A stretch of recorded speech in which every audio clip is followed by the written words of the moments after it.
Hi, so for today we are going to continue our discussion about engineering board exam review series, and last time we have talked about limits. But for now we are going to talk about derivatives. So we have 10 problems here. Last time we solved problems 1 to 10 and we are now down to number 11. So for our problem number 11, evaluate the first derivative of y equals secant of x squared plus 2. So again, if we try to solve the y prime of this, so the derivative of secant, okay, take note, derivative of secant is tangent tangent x secant x, or secant x tangent x. Okay, so the very first thing is we're going to differentiate secant. So that would be secant, copy whatever inside the function, and then tangent, copy whatever inside the function, and of course this is a chain rule, so we're going to differentiate whatever is inside the theta, okay, or the theta itself. So that would be 2x plus 0. So we multiply 2x for the whole term, so we have x squared plus 2, then tangent of x squared plus 2. So in other words, this will be our first derivative, okay, of the secant x squared plus 2. So we have answered for this number is letter D. Okay. So for problem 12, evaluate the first derivative of this a given function. We have y equals x plus 1, quantity x plus 1 cube minus x cube. So first, we need to differentiate them separately. We have minus sign here, so we can differentiate first this and this. So first thing, x plus 1, so the 3 will become, this is a chain rule again, here. Then we have x plus 1, 3 minus 1, of course, that will be squared. And of course, we are going to differentiate whatever is inside the cube, which is x plus 1. So derivative of x plus 1 would be simply 1 minus, this is only power rule, this would be 3x squared. So now you have 3 quantity x plus 1 squared minus 3x squared. Okay, so if we do that, if we expand this, that would be bifoil x plus 1. So square the first term, that is x squared. Now the second term can be found by just simply multiplying x times 1. X times positive 1 is x times 2, that would be positive 2x, and then square the last term with its sign. Positive 1 squared would be plus 1 minus 3x squared. Then simplify, distribute here, so you have 3x squared plus 6x plus 1 minus 3x squared. As you can see, the 3x squared will cancel because 3x squared minus 3x squared would be 0. Okay. Oops, this would be 3. Okay. Because 3 times 1 would be 3. So you have 6x plus 3. Then factor out, of course, the common, we have 3. Okay, we have 2x, okay, plus 1. Okay. So, yeah, we already have the y prime, which is 3 times 2x plus 1, or 3 times 1 plus 2x. So our answer will be letter A for this problem. Okay, so that is our answer, letter A. Okay. So for the next problem, problem number 13, evaluate the first derivative of y equals log of x squared plus 1 squared with the base of 10. So remember that when we try to get the derivative of the log, okay, of u with base 10, so we have the formula log of e with base 10 times du all over u, wherein the u here is whatever is inside of the log function, which is x squared plus 1, okay, squared. That's the case. So this will be your u. Okay? So that will be your equal to u. So it says here in the formula, it's very easy. So we have y prime. So we just copy this we have log of e base 10 and multiplied it by du of u. Our u is x squared plus 1 squared. If we get the du of this, derivative of this, that would be 2 times x squared plus 1 raised to 2 minus 1 multiplied by the derivative of the inside function because it's a chain rule. So the derivative of x squared would be x squared plus 1 would be 2x, okay, plus 0. So simplify, you have 2x times 2, that's 4x. Then you have x squared plus 2 raised to 1 would be 2 minus 1 would be 1. So you have a du of 4x all over x squared plus 1. So that will be our du in this formula. So you have 4x of x squared plus 1 all over u. What is u? The original function. So you have x squared plus 1 squared. So as you can see, this will cancel. X squared plus 1 and then one term of x squared plus 1 here. So that you have y prime of the log of e with base 10 of 4x all over x squared plus 1. Okay? So we have our answer y prime log of e base 10 times 4x x squared plus 1. So our answer, I think it's letter C in our choices. Alright, so that's letter C. So for problem number 14, we are to evaluate the first derivative of y equals x squared plus 2 raised to 1/2. This can be also rewritten as, sometimes the problem writes this as in terms of radical. Okay? So it's good thing that it's already written in exponential so that we will be much more easier to solve this.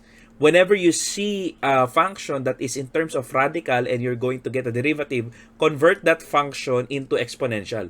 It would be much more easier to solve than this square root form. So you have y prime. So first, of course, we have 1/2. This is a chain rule. We have x squared plus 2. Then we have 1/2 minus 1. Multiplied by the derivative of the inside function, we have 2x plus 0. So we have 1/2. We have 2x here. We have x squared plus 2. 1/2 minus 1 is negative 1/2. So the 2's will cancel. So you now have simply x times x squared plus 2 raised to negative 1/2. But we have a property. We can get the reciprocal of this and negate its exponent. So you have x all over x squared plus 2, the negative of negative 1/2. That's a property. So you have x raised to negative 3 equals to 1 all over x cubed. Okay, that's what we did here.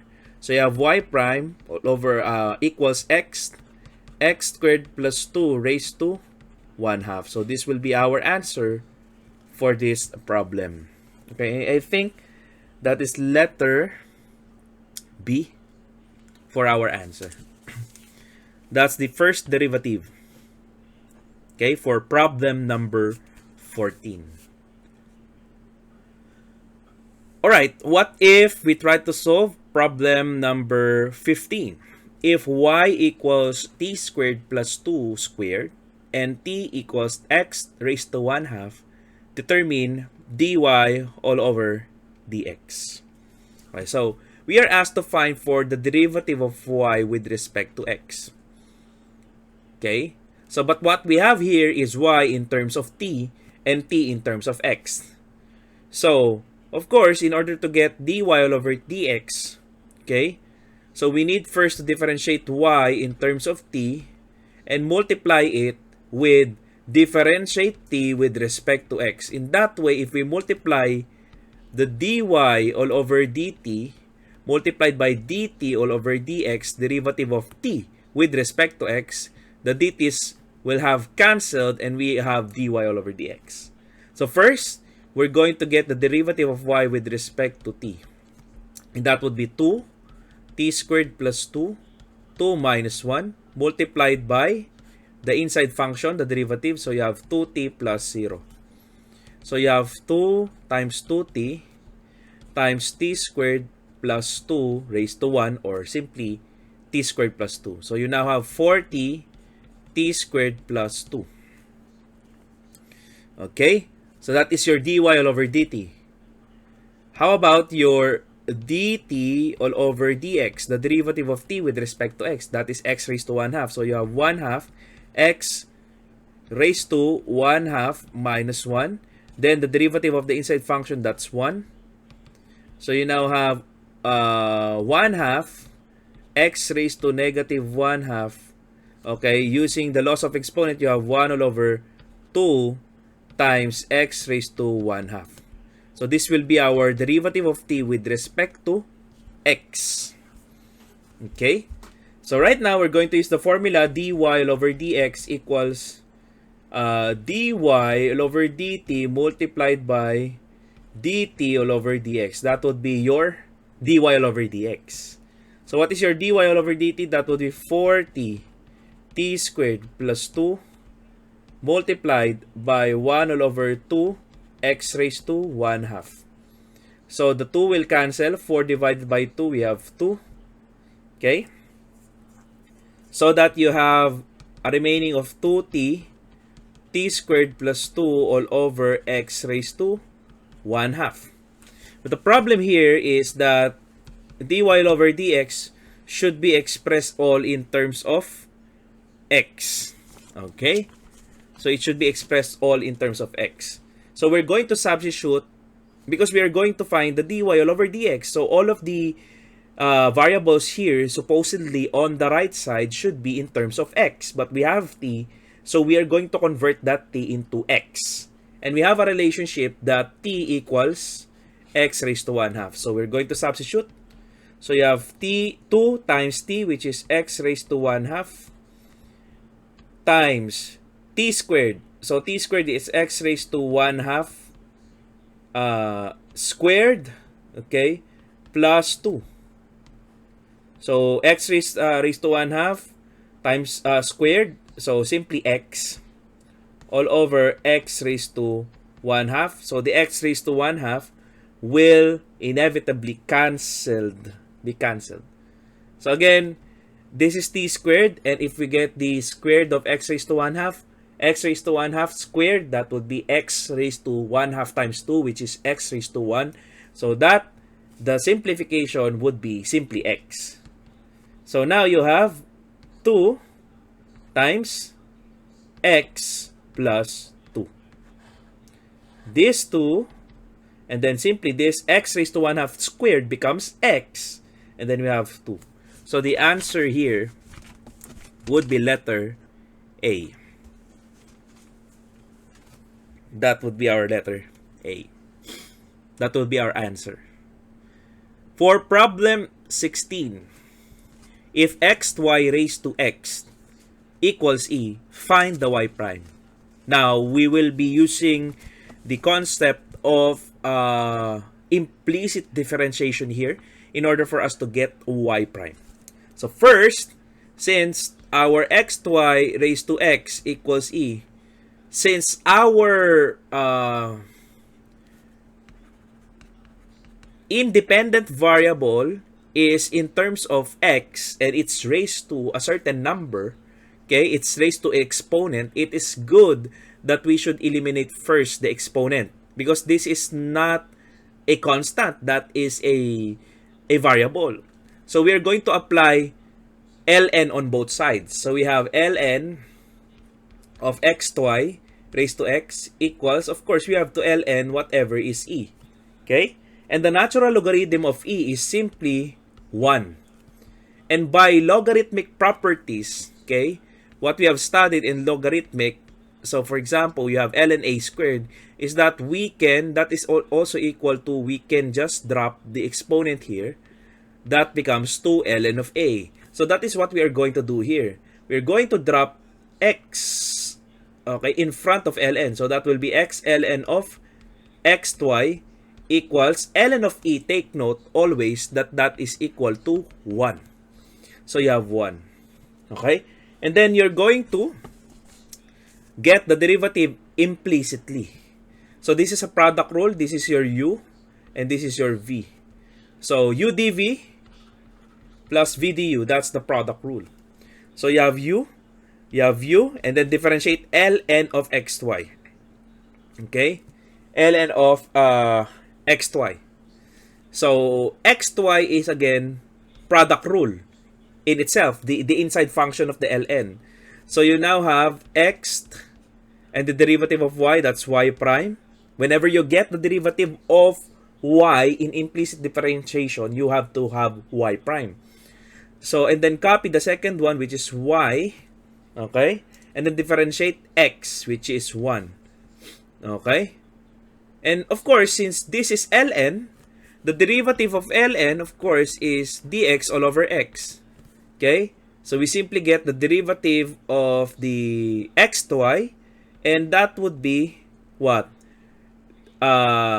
Divided by simply by the x, or simply by the u, which is xy. Okay? So what we did here is we just get, okay, implicitly the derivative of xy, and that is xy prime plus y all over xy because it is in terms of eln.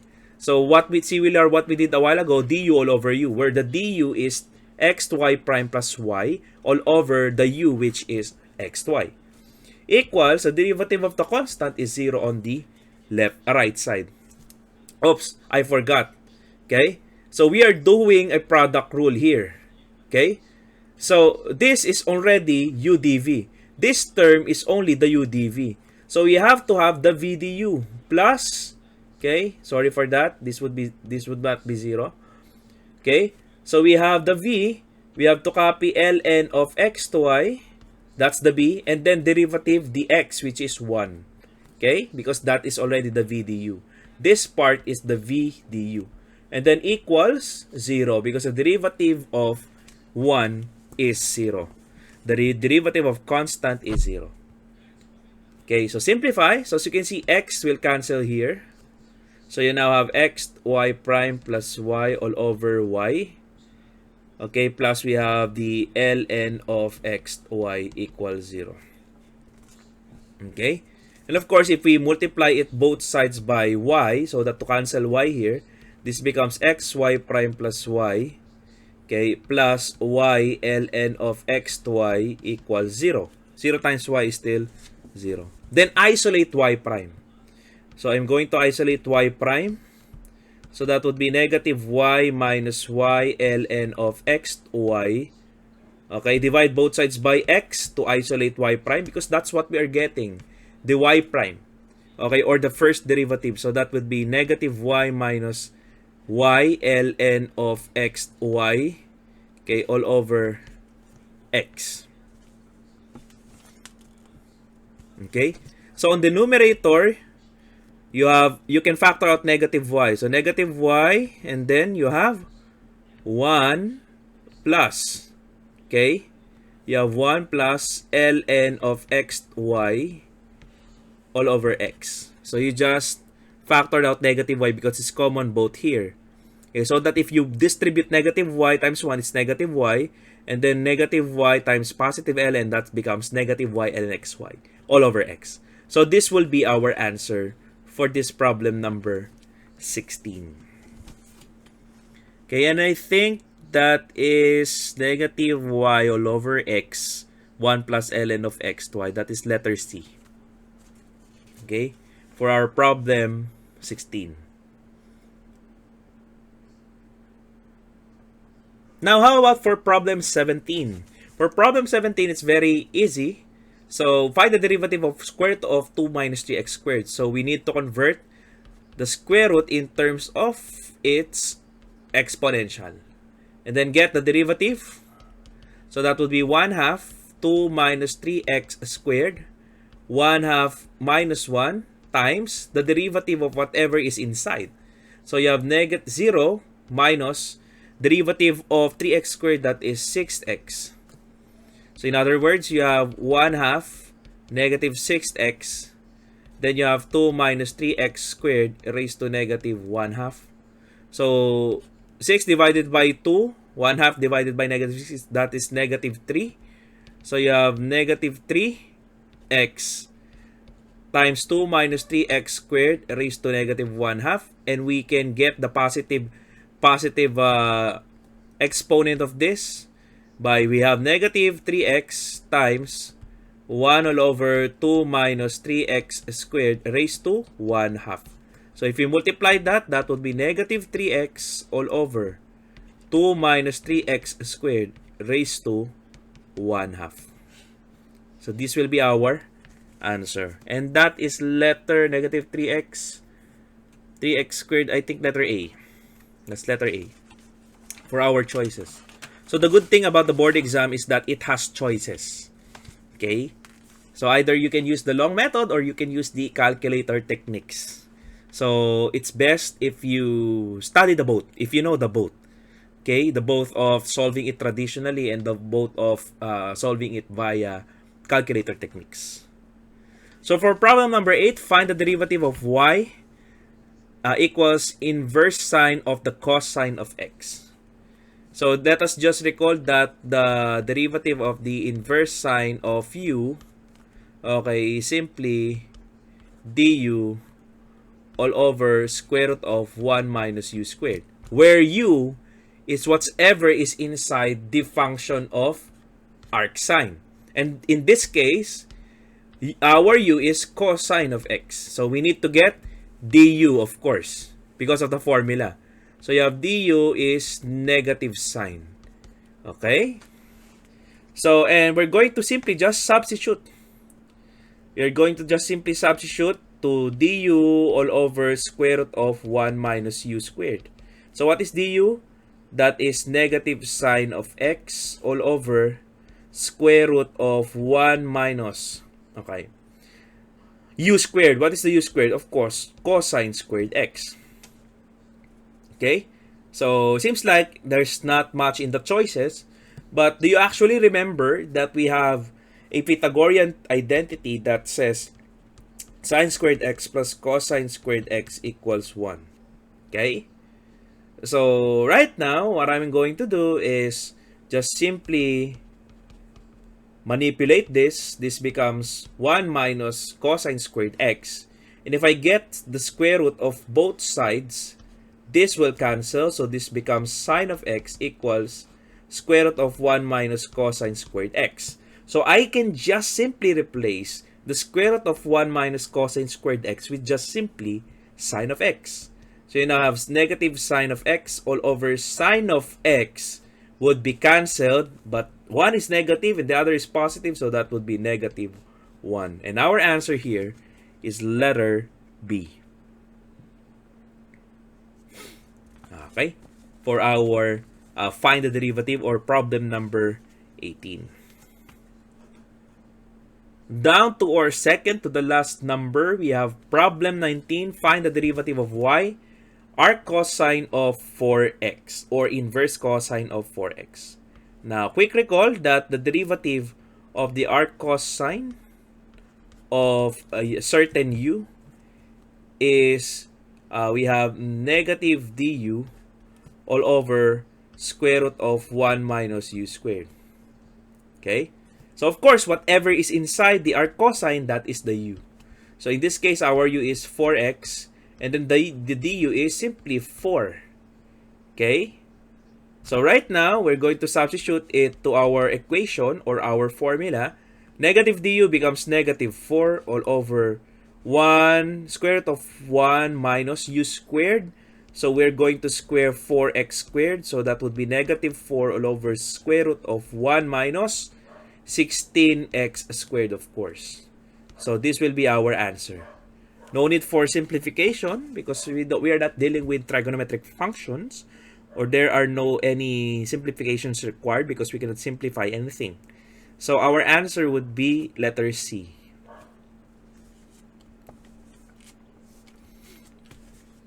Alright, down to our last problem for this video of derivatives.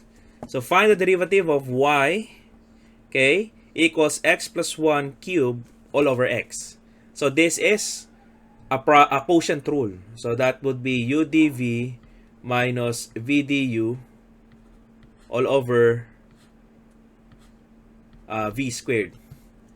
Okay, or low d high minus high d low all over low squared. So for the y prime, we copy the low, which is the denominator. We differentiate the high, okay, or the numerator, minus high, which is the numerator, then differentiate the low all over low squared, which is x squared. That's the formula, udv minus bd all over v squared.